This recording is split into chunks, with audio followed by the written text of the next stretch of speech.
الحمد لله نحمده ونصلي على رسوله الكريم أما بعد فقد قال الله تعالى في كلامه المجيد والفرقان الحميد أعوذ بالله من الشيطان الرجيم إن الله وملائكته يصلون على النبي يا أيها الذين آمنوا صلوا عليه وسلموا تسليما أشهد أن اللهم صل على سيدنا مولانا محمد وعلى آل سيدنا مولانا محمد. قال الله تعالى في كلامه المجيد والفرقان الحميد وما أرسلناك إلا رحمة للعالمين. وقال الله تعالى في كلامه المجيد والفرقان الحميد وما أرسلناك إلا كافة للناس بشيرا ونذيرا ولكن أكثر الناس لا يعلمون. صدق الله العلي العظيم. মহাসম্মানীয় আজকের জুমার সমস্ত মুসল্লিবৃন্দ, আমরা সর্বপ্রথম আল্লাহ পাক সুবহানাহু ওয়া তাআলার দরবারে লাখ কোটি শুকর আদায় করি যে মহান রব্বুল আলামিন আমাদের সকলকে তার পবিত্র স্থানে একত্রিত করেছেন, আসার তৌফিক দিয়েছেন। প্রাণ ভরে সেই মাহবুবের দরবারে, মুনিবের দরবারে শ্রদ্ধা অপূর্ণ মস্তকে শুকরিয়া জ্ঞাপন করি। সকলে উচ্চ আওয়াজে বলি আলহামদুলিল্লাহ। তারই বলে মরুদুলাল মুরবাশকর মা আমিলাল লাল জগৎগুরু বিশ্ব নবী আশরাফুল আম্বিয়া সাইয়্যিদুল মুরসালিন রাহমাতাল লিল আলামিন জনাবে মুহাম্মদ রাসূলুল্লাহ সাল্লাল্লাহু আলাইহি ওয়াসাল্লাম তার উপর লাখ কোটি দরুদ ও সালাম। আমরা একবার বলি সাল্লাল্লাহু আলাইহি ওয়াসাল্লাম। পবিত্র মাহে রবিউল আউয়াল শেষ হয়েছে, মাহে রবিউল সানি চলছে। আজকে প্রথম জুমা, আলহামদুলিল্লাহ। প্রথম জুমা আলোচনা যেখান থেকে শেষ করেছিলাম, আশা করি আলোচনাটা এই মাসটা পার হয়ে যাবে, আলহামদুলিল্লাহ। আমার আপনার নবীকে নিয়ে যে আলোচনা চলছিল মাহে রবিউল আউয়ালের প্রথম জুমা থেকে আজ পর্যন্ত সেই আলোচনা চলছে আল্লাহর রহমতে। কারণ আমার আল্লাহ বলছেন, তোমরা আমার রবের কালেমা লিখে শেষ করতে পারবে না। একবার জোরে বলুন সুবহানাল্লাহ। আল্লাহ বলছেন, কুল লাউ কানাল বাহরু মিদাদান লিকালিমাতি রাব্বি লানাফিদাল বাহর ক্বাবলা আন তানফাদ কালিমাতু রাব্বি ওয়ালাউ জিনা বিমিসলিহি মাদাদা। তোমরা আমার রবের কালেমা লিখে শেষ করতে পারবে না, পড়েও শেষ করতে পারবে না। তোমরা কিছু করতে পারবে না, লিখেও শেষ করতে পারবে না, পড়েও শেষ করতে পারবে না। সুতরাং আমার নবীর আলোচনা শেষ করা সম্ভব নয়। সেই নবীকে নিয়ে আলোচনা করছিলাম গত জুমায় যে আমার নবী কলমা পড়েন, আমরাও কলমা পড়ি, নবীও কলমা পড়তেন। নবীর কলমাটা কেমন পড়া ছিল? যাই হোক, আলোচনা এখানে থাক। আমরাও কলমা পড়ি, লা ইলাহা ইল্লাল্লাহ মুহাম্মাদুর রাসূলুল্লাহ সাল্লাল্লাহু আলাইহি ওয়াসাল্লাম। নবী কেমন কলমা পড়তেন? নবী তো কলমা পড়তেন, কেমন পড়তেন? আমার আপনার নবী যখন বালক, ছোট্ট বাচ্চা, সে সময় মা হালিমাতুস সাদিয়া তার স্বামীকে নিয়ে মক্কার জমিনে এসেছেন। কোন বাচ্চা পাওয়া যায় তৎকালীন জামানায় আরবদের ভিতরে রীতি ছিল, বাচ্চাদের রোগ ব্যায়াম হতো, সেজন্য অন্য জায়গার মহিলারা তাদেরকে নিয়ে সেখানে লালন পালন করতো। সে জামানায় রীতি ছিল, তখনকার জামানায় এই নিয়ম ছিল। তো মা হালিমাতুস সাদিয়া এসেছেন আমার নবীকে দেওয়ার জন্য উদ্দেশ্য ছিল না, কিন্তু বাচ্চা দেওয়ার জন্য ছিল।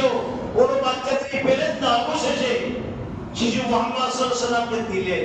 এসে দেখছেন আমাদের আমিরা বলছেন, হালিমা আমার সন্তান যদি তুমি দাও, আমি তোমাকে বিরাট পয়সা দিতে পারবো না, বিরাট অর্থ তোমাকে আমি দিতে পারবো না। তো একটা কথা বলি, আমার শিশুকে যদি তুমি নাও, আমার সামর্থ্য অনুযায়ী তোমাকে আমি পয়সা দিতে পারবো, তুমি দাবি করলে আমি দিতে পারবো না, খবরদার। আর একটা কথা বলি, আমার শিশু মোহাম্মদ কোনদিন গালি দিও না, পিতা আনা বলে গালি দেবে না, খবরদার। আপনাদের আমিরা কথাগুলো বললেন। মা হালিমা তো সাদিয়া আমার নবীকে কোলে নিলেন। যখন হালিমা বলছেন, যখন নবীকে আমি কোলে নিলাম, আমার মনে হয় যে তামাম জাহানের রহমত আমি করে নিলাম। জোরে বলুন সুবহানাল্লাহ। আল্লাহ পাক আমার নবীকে দু জাহানের রহমত হিসেবে পাঠিয়েছেন। ওমা আরসালনাকা ইল্লা রাহমাতাল লিল আলামিন। আল্লাহ বলতে, হাবিব, আমি তোমাকে দু জাহানের রহমত হিসেবে দুনিয়ায় প্রেরণ করেছি। দু জাহানের রহমত, ইহকাল এবং পরকালের রহমত হিসেবে দুনিয়ায় আমার নবীকে আল্লাহ পাঠিয়েছেন। তখন মা হালিমা তো সাদিয়া নবীকে নিলেন। নিয়ে হালিমা মনে করতেছে যে আমি কি জিনিস নিলাম। হালিমা এখনো এর মুজিজা এখনো কিছু অনুভব করতে পারেন নাই। হালিমা যখন আমার নবীকে নিয়ে উটের পিঠে উঠলেন, উটটা দুর্বল ছিল, চলতে পারতো না, হাঁটতে পারতো না, এমন দুর্বল ছিল। সেই উটকে সবল করলেন আমার আল্লাহ। হালিমা যখন আমার নবীকে নিলেন, হালিমার সমস্ত দায়িত্ব আমার আল্লাহ গ্রহণ করলেন। হালিমা আমার নবীকে নিয়ে উটের পিছনে বসে গেলেন, হালিমার স্বামী আগে বসলেন। উটকে চাবুক মারছে, উট চলে না। উটকে চাবুক মারা হচ্ছে, উট চলে না। উটের জবান ধরে দিলেন আল্লাহ। উট বলছে, হালিমার স্বামী, তুমি আমাকে মারতে মারতে জমিনে শুয়ে দাও, মারতে মারতে মেরে দাও, কোনো সমস্যা নাই। যে নবীকে সৃষ্টি না করলে আল্লাহ কিচ্ছু সৃষ্টি করতেন না। যে নবীকে সৃষ্টি না করলে আল্লাহ কুল কায়নাত সৃষ্টি করতেন না। যে নবীকে সৃষ্টি না করলে তোমাকে এবং আমাকেও আল্লাহ সৃষ্টি করতেন না। সেই নবীকে নিয়ে বিয়াদবের মতো পিছনে বলবে, আর আমি ও প্রতিদিন চলতে পারি না। তাড়াতাড়ি হালিমা নেমে পড়লেন, উঠ থেকে নেমে আমার নবীকে নিয়ে উঠে আগে বসলেন। হালিমার স্বামী উঠের পিছনে বসলেন। বাস উঠ চলা হয়ে গেল। আলহামদুলিল্লাহ, উঠের চলা স্টার্ট হয়ে গেল। হালিমার কাফেলা যারা একসঙ্গে এসেছিল,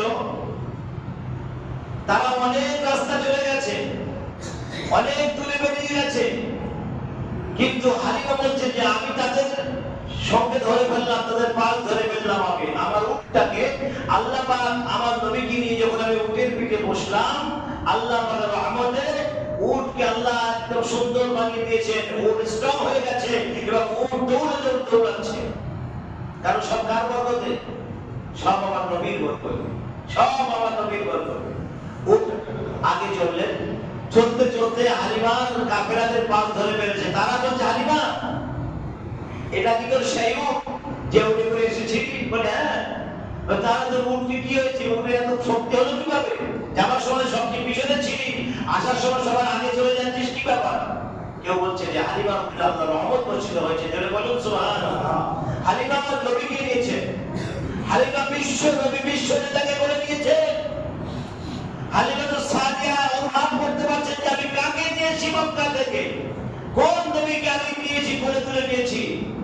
হালিমার স্বামী বলছে, হালিমা, নিশ্চয়ই এটা হচ্ছে আল্লাহর পয়গম্বর। একবার জোরে বলবেন না সুবহানাল্লাহ? আল্লাহর পয়গম্বর। হালিমা খবরদার, এই শিশু মুহাম্মদের কোনো বেয়াদবি না হয়, কোন প্রকারের বেয়াদবি না হয়, খবরদার। হালিমার বাড়িতে আসেন বিশ্ব নবী সাল্লাল্লাহু আলাইহি ওয়াসাল্লাম। নবীজির কতটা চিন্তা ফিকির দেখেন। হালিমার একটা সন্তান ছিল। আমার নবী যখন হালিমার স্তন খেতেন, একটি স্তন খেতেন, আরেকটি স্তন রেখে দিতেন তার দুধ পানের জন্য। নবীর ইনসাফ কি ছিল? আজকে বিশ্ব নবী, বিশ্ব নেতা, তার মাসুম বেলা ইনসাফ দেখেন, কত সুন্দর বিচার। হালিমা বলছেন, আমার নবী শিশু মুহাম্মদ একটা স্তন খেতেন, আর একটা স্তন তার দুধ ভাইয়ে রেখে দিতেন। একবার জোরে বলুন সুবহানাল্লাহ। নবী আমার আস্তে আস্তে বড় হচ্ছেন, মা হালিমার ঘরে বড় হচ্ছেন। এখন সেখানেও শত্রু হাজির, সেখানেও শয়তানেরা হাজির হয়ে গেছে। হালিমার ঘরে আমার নবীর দুশমনেরা হাজির হয়ে গেছে। নবীর দুশমনেরা হালিমার ঘরে পৌঁছে গিয়েছে। হালিমা, তুই একটা সন্তান নিয়ে এসেছিস, ওর বাবার নাম কি? হালিমার স্বামীর নাম বললো অমুক, দুধ পিতার নাম বললো। শয়তানরা মনে করছে যে ওর তো মা, ওর তো আব্বা নাই, ও তো আব্বা দুনিয়ার থেকে বিদায় নিয়েছে, তাহলে সেই বাচ্চা নয়, এটা অন্য বাচ্চা, চল আমরা পালিয়ে যাই। তারা পালিয়ে গেল। আমার আল্লাহর ইশারায় সব কিছু সম্ভব। আমার নবী পাকের হুকুম, আল্লাহর ইশারা। নবী পাক যদি মক্কা ছেড়ে মদিনায় চলে যাচ্ছেন, আমার নবী বলছেন, আলী, তুমি আমার জায়গায় রাত্রে ঘুমাবে, সকাল হলে মদিনায় চলে আসবে। জোরে বলবেন না সুবহানাল্লাহ? আমার জায়গায় তুমি ঘুমাবে, সকাল হলে মদিনায় চলে আসবে। আলী বুঝতে পেরেছে বেঈমানরা আমাকে মারতে পারবে না। আমার নবী বলেছে সকাল হলে মদিনায় মুড়ি দিয়ে ঘুমিয়ে আছে। শয়তান এসে চাদর দিয়ে দেখে যে আলী, আলী তুমি এখানে কি করছো? বলে আমি আমার নবীর জায়গায় বিশ্রাম করছি। এখন বিশ্বনবী বিশ্বনেতা সাল্লাল্লাহু আলাইহি সাল্লাম সেই জায়গা থেকে বেরিয়ে গেলেন, কিন্তু চতুর্দিকে বেঈমান আক্রমণ করছে, চতুর্দিক থেকে আমার নবীকে ঘিরে রেখেছে। আমার আল্লাহ বললেন, হাবিব একটুখানি মাটি উঠাও, মাটি উঠাও, একটা দোয়া করো, মাটিগুলো ছড়িয়ে দাও। ওদের চোখে পৌঁছানোর দায়িত্ব আমি আল্লাহ নিজে গ্রহণ করলাম। ওদের চোখে পৌঁছে দেবো আমি, তুমি শুধু ছড়িয়ে দাও। আমার নবী সেটা করলেন। সেই মাটি উঠালেন, মাটি উঠিয়ে একটু দোয়া করে মাটিগুলো ছড়িয়ে দিলেন, সবার চোখে আমার আল্লাহ পৌঁছে দিলেন। আমার নবী সেখান থেকে বেরিয়ে চলে গেলেন। তাহলে আল্লাহ যাকে বাঁচাবে তাকে মারার ক্ষমতা দুনিয়ার কোনো মানুষের নাই। আল্লাহ যাকে বাঁচাবে তাকে মারার কোনো ক্ষমতা নাই দুনিয়ার মানুষের, কোন লোকের ক্ষমতা নাই। যাকে আল্লাহ বাঁচাবে তাকে মারা। একটা কথা বলি, আল্লাহ যখন কোন মানুষকে সাহায্য করবেন, আল্লাহ যখন কোন মানুষকে মুসিবত থেকে নাজাত দেবেন, এক একটা ওসিলা আল্লাহ তালাশ করেন, এক একটা ওসিলা তাকে বাঁচিয়ে দেন, এক একটা ওসিলা আল্লাহ তাকে ইবাদত করেন। আজকে মা হালিমাতুস সাদিয়া বলছেন, আমার নবী যখন আমার বাড়িতে আসেন, আমার নবী যখন আসে আমার বাড়িতে, আমার যে বকরিগুলো জীবনে দুধ হতো না, যে ছাগলগুলো দুধ দিত না, তারা পেয়ারা হতে দুধ দিচ্ছে। একবার জোরে বলবেন না সুবহানাল্লাহ। সব নবীর বরকত, সব আমার নবীর রহমত, নবীর বরকত ছাড়া কিছুই নয়। মা হালিমাতুস সাদিয়া বলছেন যে আমরা কোন নবীকে নিয়ে এসেছি, কোন নবীকে আমরা করে নিয়ে এসেছি? বিশ্ব নবী, বিশ্ব নেতা, আশরাফুল আম্বিয়া, সাইয়্যিদুল মুরসালিন, রাহমাতাল লিল আলামিন, জনাবে মুহাম্মদ রাসূলুল্লাহ সাল্লাল্লাহু আলাইহি ওয়াসাল্লাম। সেই নবীকে আমরা নিয়ে এসেছি। আমার নবী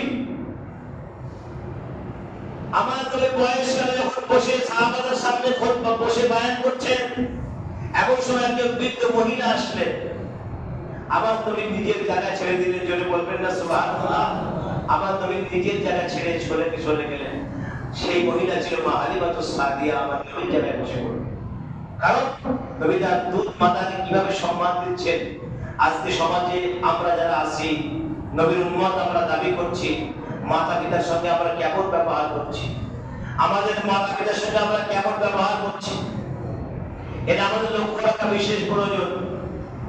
একটা কথা বলি, যাদের বাড়িতে পিতা মাতা আছে তারা জান্নাত পেল না, নবী বলছে ওই ব্যক্তি ধ্বংস হয়ে যা। যে ব্যক্তির মায়ের রমজান পেল তার মাগফিরাত হলো না, ক্ষমা হলো না, নবী বলছে ওই ব্যক্তি ধ্বংস হয়ে যা। তাহলে যে ব্যক্তি পিতা মাতা উভয়কে পেল তার মাগফিরাত হলো না, ক্ষমা হলো না, এরকম মানুষ দুনিয়ায় না থাকাই ভালো। পিতা মাতা আছে, তাদের সঙ্গে কথা বলে না, মায়ের সঙ্গে কথা নাই, বাবার সঙ্গে কথা নাই, এমন সন্তান দুনিয়ার জমিনে আছে। আল্লাহু আকবার। মায়ের সঙ্গে কথা বলে না, বাবার সঙ্গে কথা বলে না, আবার পরিচয় দিচ্ছে আমার পিতা মাতা। এ কি ধরনের সন্তান? আল্লাহ এমন এমন সন্তান দুনিয়ার জমিনে দিয়েছে, আমরা দেখেছি পিতা মাতার সঙ্গে সম্পর্কই নাই, আবার নামাজ পাঁচবার চলতেছে, মসজিদে মাথা ঢুকতেছে, সম্পর্কই নাই পিতা মাতার সঙ্গে, পাঁচবার মাথা ঢুকছে মসজিদে। তুমি যদি এখানে কাবায় মাথা ঢোকো, তোমার কোনো ক্ষমা নাই। তুমি কাবায় যদি মাথা ঢোকো, তোমার ক্ষমা নাই। তোমার মেন কাবার সঙ্গে তোমার সম্পর্ক নাই, তোমার পিতা মাতার সঙ্গে তোমার সম্পর্ক নাই। বিশ্ব নেতা বিশ্ব নবী সাল্লাল্লাহু আলাইহি ওয়াসাল্লাম তার পিতা মাতার সঙ্গে কেমন ব্যবহার করেছিল, মায়ের সঙ্গে কেমন ব্যবহার করেছিল। তার পিতা দুনিয়ায় আসার আগে তার পিতা ইন্তেকাল করেছিল, পিতার কবরস্থানে বসে আমার নবী কিভাবে কেঁদেছিল, কিভাবে কান্নাকাটি করেছিল, আপনি ইতিহাস পড়লে বুঝবেন। সেই ছোট্ট বাচ্চা, 6 বছরের বাচ্চা, তার পিতার কবরস্থানে বসে এমন কান্নাকাটি করলেন, আল্লাহ বলছে হাবিব তুমি কেঁদো না, তোমার কান্না আমি আল্লাহ সহ্য করতে পারছি না, তোমার কান্না আমার আরশে আজিম সহ্য করতে পারছে না, তোমার কান্না আসমান জমিন সহ্য করতে পারছে না, তোমার কান্না আমার ফেরেশতারা সহ্য করতে পারছে না। হাবিব তুমি কেঁদো না, তুমি কেঁদো না, আমি তোমার সঙ্গে কথা দিলাম, তোমার উম্মত যখন তার পিতা মাতার কবরের ধারে যে এইভাবে আমার কাছে চোখের পানি দুফাটা দেখাতে পারবে, হাবিব আমি কথা দিলাম তার পিতা মাতার কবরে আযাব আমি আল্লাহ মাফ করে দেব। জোরে বলুন সুবহানাল্লাহ। তার মাতা পিতার কবরে আযাব আমি আল্লাহ মাফ করে দেব। এখন কথা হচ্ছে সন্তান দুনিয়ার জমিনে আছে, পিতা মাতা আছে, তাদের সঙ্গে কথা হয় না, কথা বলে না। কি ব্যাপার? আমার সঙ্গে কথা বলি, আমার সঙ্গে কথা হয় না। এরকম ভাবে বলতে যাই। তার মানে কোন স্তরে পৌঁছে গেছে এই মানুষটা, আমরা কোনো খোঁজ খবর রাখি না। বিষয়টা বিশেষ করে দেখা বিশেষ প্রয়োজন যে সন্তান যখন পিতামাতার সঙ্গে তার সম্পর্ক ভালো নয়, তার কাবা শরীফে গেলেও তার নামাজ কবুল হবে না, হজ তার জীবনে কবুল হবে না। আল্লাহ কোনদিন নেবে না তুই হজে আসিস আমার কাছে। টাকা আছে যাচ্ছে হজে, সমস্যা কি? টাকা আছে হজে যাচ্ছে, মা বাবার সঙ্গে সম্পর্ক নেই। আমি বলি একটা কথা, নামাজ পড়ছো বলো, পিতামাতার সঙ্গে সম্পর্ক ভালো না করে যদি বাঁচতে যাও দুনিয়ায়, দুদিন বাঁচতে যাও দুনিয়ায়, মাতা পিতার সঙ্গে সম্পর্ক করো, আজই সম্পর্ক করো। আজ তার পায়ে ধরে কাঁদো, হাওয়া হাওয়া করে কাঁদো, চোখের পানি ফেলো যে আব্বা আমি ভুল করেছি, আব্বা আমি ভুল করেছি, আমাকে মাফ করে দাও। এমন কঠিন ভাষার মানুষ নাই আপনাকে মাফ করবে, অবশ্যই আপনাকে মাফ করতে পারবে। আপনি তো তার সন্তান, তাকে তো আপনি চেনেন, আপনারা তার কাছে স্যান্ডার হয়ে যান, অবশ্যই আপনাদের মাফ করে দেবে। যদি পিতামাতা আপনাকে মাফ করে দেয়, আল্লাহ আপনাকে মাফ করবে। যদি বলুন সুবহানাল্লাহ। পিতামাতা যদি আপনাকে মাফ করে দেয়, আল্লাহ আপনাকে মাফ করে দেবে। কথাটা মাথায় রেখে দেবেন। এখন বিশ্বনেতা বিশ্বনবী সাল্লাল্লাহু আলাইহি ওয়াসাল্লাম হালিমাতুস সাদিয়ার ঘরে আছেন। এখন নবীজির সিনা চাপ হয়েছিল, ওপেন হার্ট সার্জারি হয়েছিল। এখন হালিমাতুস সাদিয়া মনে করছে যে নবীজি আমার বাড়িতে এরকম হচ্ছে। হালিমা জানে না ব্যাপারটা কি হচ্ছে নবীর সঙ্গে। হালিমা প্রণালী বিষয়টা জানে না যে আমার নবীর সঙ্গে কি হচ্ছে। এখন সিনা চাপ হয়েছে মা হালিমার ঘরে একবার। এখন বিশ্বনেতা সাল্লাল্লাহু আলাইহি ওয়াসাল্লাম মাঠ থেকে যখন বাড়ি আসলেন, তার দুধ ভাই হাত ধরে ধরে বাড়ি আনলেন। হালিমাতুস সাদিয়া জিজ্ঞাসা করছে, বাবা মুহাম্মদ, তোমার কোনো কষ্ট হচ্ছে, কোনো অসুবিধা হচ্ছে? বলে না আমার কোনো অসুবিধা নেই, কারণ ফেরেশতা মণ্ডলীরা নবীজির সিনা চাপ করেছেন। এখন সিনা চাপ করার পরে এখন আমাদের যদি কারো শরীরে কাটা হয়, সে জায়গায় দাগ থাকবেই। 2 বছর 10 বছর পরে সেই দাগ মুখে দাগ একটা থাকবে। আমার নবীর কোনো দাগ ছিল না। যদি বলুন সুবহানাল্লাহ। আমার আল্লাহর কুদরতে আমার নবীর হাত সার্জারি করা হয়েছে। আল্লাহর রহমতে ফেরেশতা মণ্ডলীরা আমার নবীকে হাত সার্জারি করেছে। হালিমাতুস সাদিয়া আমার নবীকে নিয়ে আবার মক্কার জমিনে চলে গেলেন। বলছে অনেক দিন হয়ে গেল, শিশু মুহাম্মদকে নিয়ে এবার মক্কার জমিনে চলে যাই। আমার নবীকে ফিরত দিই, জানি না নবীর শত্রু কোন দিক দিয়ে আঘাত করবে, কিভাবে আক্রমণ করবে আমি জানি না। এজন্য মা হালিমাতুস সাদিয়া আমার নবীকে নিয়ে মক্কার জমিনে চলে গেলেন। আম্মা জান আমিনার কাছে আমার নবীকে সুপুর্দ করলেন, দিয়ে দিলেন।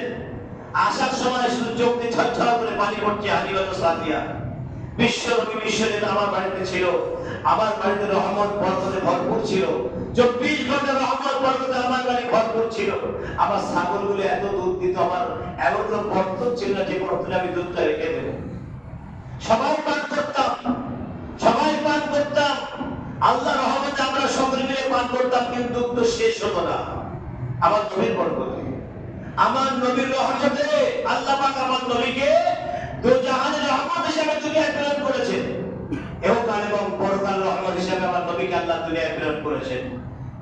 তো যাই হোক, আল্লাহ পাক আমাদের সকলকে শোনা এবং বোঝার চাইতে বেশি বেশি আমল করার তৌফিক দান করুন।